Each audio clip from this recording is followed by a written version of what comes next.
everyone, in this video, I'm going to show you how to fix Ria Venezuela transfer. So let's start with the first step, which is to check the failed transfer. So just open the Ria Money Transfer app and go to transaction history. Now from here, just tap on the failed Venezuela transfer to see its status. So a red failed badge means transfer didn't go through and it needs your attention.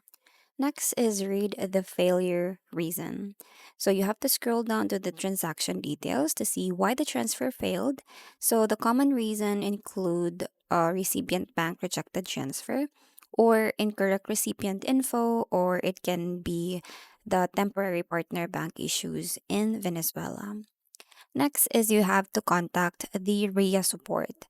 So from here, just have to tap on Help Center or Contact Us and open the in-app chat. So from here, you have to give the agent your tracking number and confirm that you want to retry the transfer or get a refund. The support typically responds within a few minutes. Next is fix recipient details. So go to recipients, tap on your Venezuela recipient and edit their info. So you have to double check the Banco de Venezuela account number. So you also have here the ID and the phone number.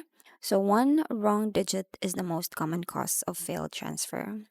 Lastly is retry and confirm success. So send the transfer again with the corrected details. Once you see the green transfer sent successfully screen with your new reference number, then you are done. So the funds usually arrive in Venezuela within minutes. So that's pretty much it. I hope you find this video helpful. Thank you for watching and I'll see you in my next one. Bye.